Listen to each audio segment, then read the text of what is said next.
Well, last-minute preparations are underway here in Melbourne for Shane Warne's blockbuster memorial service as ex-players, celebrities and fans prepare to honour the Spin King.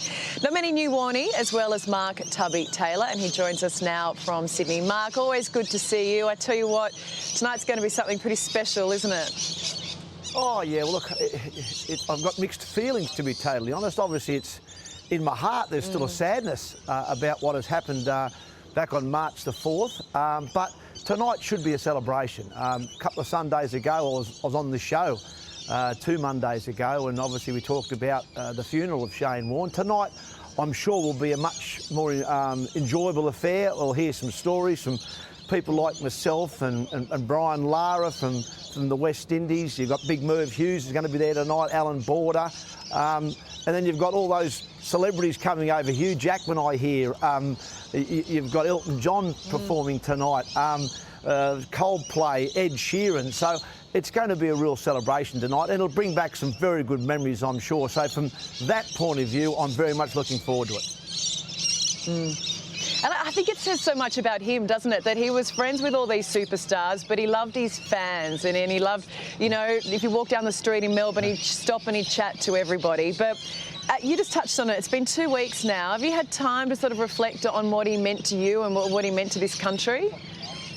Oh, yeah, I think so, Ali, yeah. And as I said, that's why there's still a little bit of sadness in my heart, because I won't get a chance to speak to him again, to have a good heated debate about cricket, because we shared so many similar views about cricket, and yet we love chatting about cricket because, you know, I think deep down in his heart, he just absolutely loved the game as well. But when he met people, and it didn't matter, as you said, Ali, for a guy down the road, Joe Blow down the road, or whether it was Elton John, or whether it was Hugh Jackman, or whether it was Russell Crowe, he didn't change. He's a very genuine sort of guy, Warnie, that what you saw is what you got with Shane Warne. And I think that endeared himself to people from all walks of life. And I think that's why he has been so popular. And I think that's why you'll see 50, 60,000 there tonight. And I'm a bit worried when you talk about hundreds of millions watching on television. That'll put a bit of pressure on us. But it should, as I said a moment ago, be a very good night and a great memory. Yeah, and Tubby, if anyone can handle the pressure, we know it's you. But I think it's going to be a very special moment at the end of the night when they reveal the new Shane Warne stand. It's going to be very special for his family and all his fans. Enjoy tonight, OK? It'll be a celebration.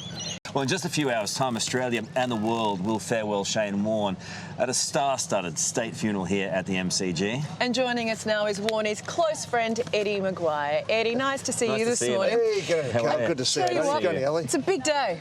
It's a huge day, and we did a dress rehearsal last night, just, you know, sound checks and things on the MCG, and there was a couple of times where a bit of video went up and it suddenly hit me right between the eyes that you know, you get into the mode of talking about these things, and the family have given so much of themselves, and then suddenly it hits and you go, he's gone. And that's going to be part of tonight, as well as the entertainment side of things. And I was just saying to you off camera that Robbie Williams has just done a magnificent piece for tonight from Switzerland, and you had Elton, who's done something from America.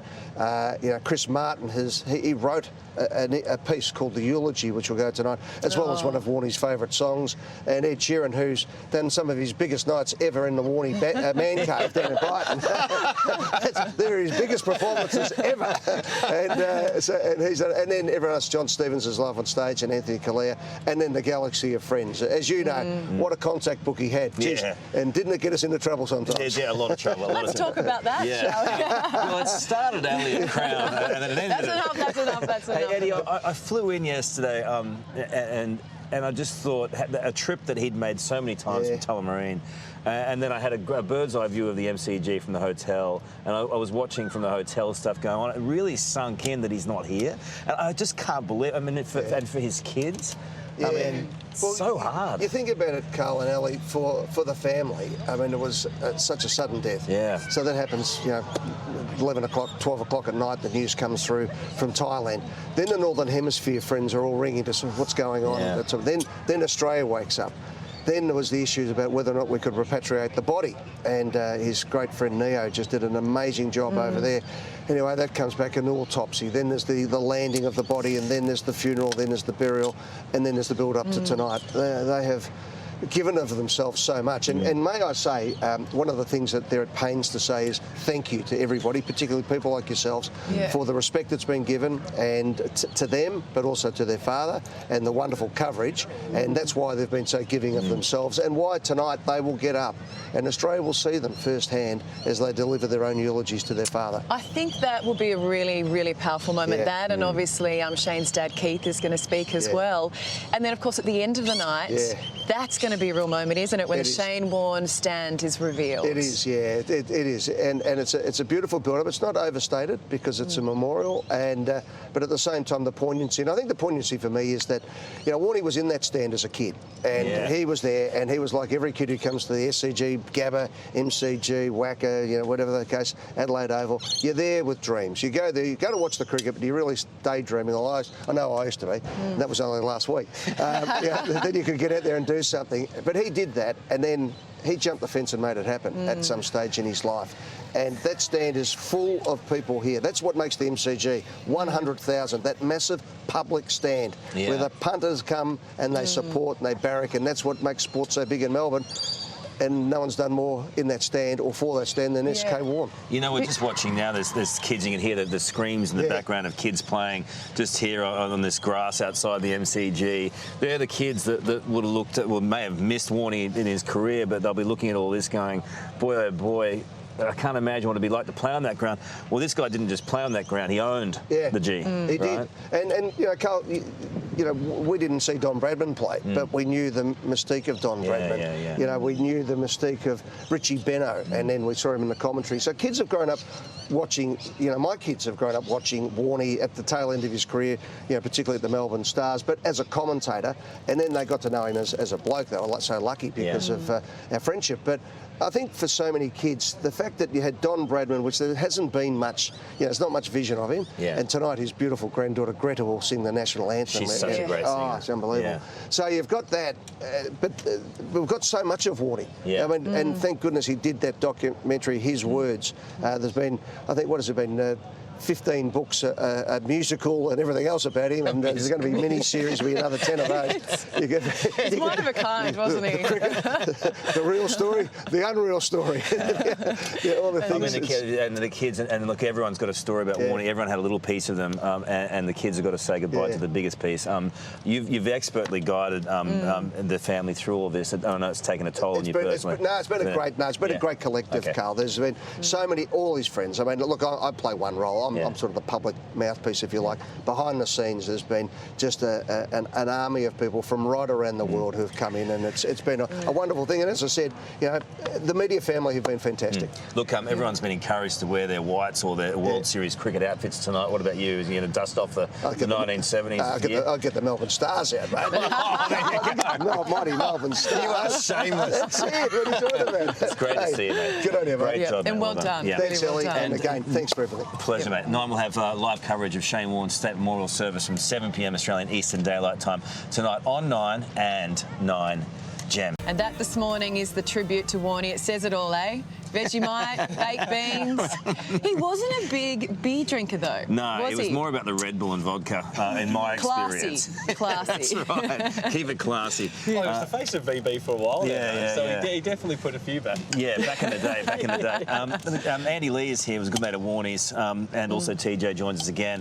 It's a really terrific atmosphere here for what is going to be an incredible night tonight, Andy. Yeah, I just live around the corner, and it's been like this for a month. It's, you know, I walk the dog at night, you see people individually just paying respects to the statue. It's going to be a magical night, and there's still tickets available. So, come down. I think it's seated by 6:45 and come and watch it. And you'll be front and centre of stage. You'll be running a bit of a panel tonight. I won't be front and centre. I'll just be off to the side. I'm facilitating all his great mates and their stories. We're going to get an insight into what Warnie was like at his home and when the spotlight wasn't on him, which was rare. Look, you had great dealings with him, you know, and they started, well, they were with cricket here at the G, right? Oh, I mean, this space is really special for me because at the end of 2010, Warnie gave me a call and said they're going to have celebrities playing in the Big Bash, which people don't remember. In the very first year, there were celebrities that were meant to play, and I knew I wouldn't bat or bowl. There I am.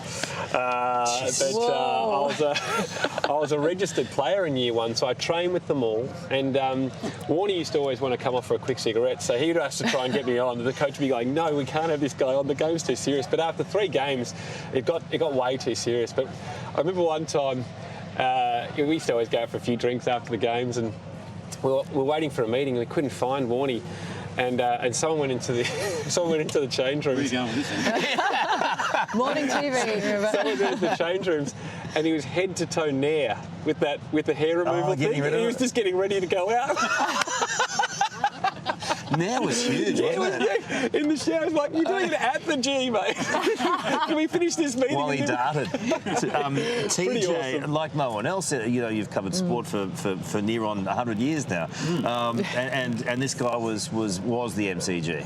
Well, he was, but what I like probably most about him was that he was Warnie. And, you know, a lot of sports people, of course, will, you know, sort of put on the Hollywood Joe persona once the cameras are rolling. But with Warnie, as Andy knows and you guys know, what you saw is what you got.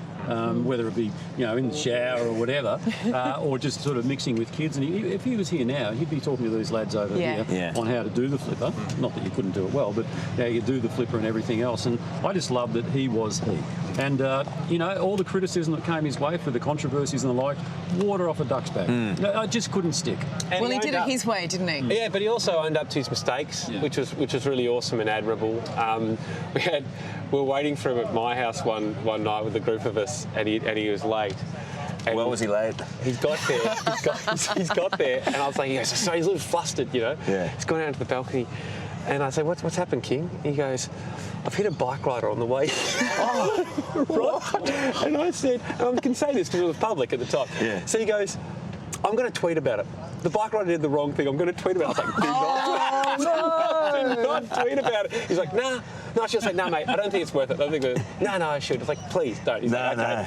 5 minutes later, bang, comes back, goes, I've done it. And sure enough, the next day, front page of the paper. And he's next day, he's like, probably shouldn't have done it. But he had this resolve. He was forthright in what he thought, and he'd do it, and then he'd apologise, and it was just great. And obviously, the bike rider was fine. Go well tonight. In his honour, a little baked bean jaffle that we prepared. A baked bean jaffle. Yeah. It was his favourite. There's also a Dunhill in the middle of it. Now, Warnie would only take 2 bites for that. No, that's it. Just smash it down. That's it. Off you go. There you go. For Warnie. That's For Warnie. It's delicious. It's Good luck tasty. with it all tonight. Thank you, We'll be guys. watching, and you can watch Shane Warne's State Memorial Service right here on Channel 9 in Melbourne and on 9GEM across the rest of the country. That is at 7 p.m. Australian Eastern Standard Time. It is going to be fabulous. Well, look, thanks so much for watching this morning. TJ, also, thank you for you being with us all morning. It's almost time for the 6 p.m. news. We do love your company. It has gone on a bit, hasn't it? It'll be a big night for Melbourne, won't it? It'll be a big night for Australia, but certainly a big night for Melbourne. And I think it's fair to say we do embrace an occasion, and especially one like this. I mean, I know Sydney has the harbour, but we have a heart, and not that Sydney doesn't, but we do tend to rally around people, and certainly people of the ilk of Shane Warne. Look, on the subject of Sydney, I think there's obviously lots going on at the SCG tonight as well, and I think the flag is at half-mast over the Harbour Bridge, which is a great tribute to Warnie and the impact that he had on everyone in Sydney and right across Australia. Yeah, it's going to be a very emotional night, and our thoughts are with Warnie's 3 kids, with Brooke, Summer and Jackson, and his parents tonight. It's going to be a lot, and we really appreciate your time this morning, and it's been wonderful reporting from the MCG. Today Extra is coming up right after this. From all of us here at the Today Show, we'll see you all tomorrow. G'day, it's Ali. And Karl. Thanks for watching the Today YouTube channel. Subscribe now for brand new videos every day and exclusive bonus clips. Ali, say please. Please? Why? Please? I don't know.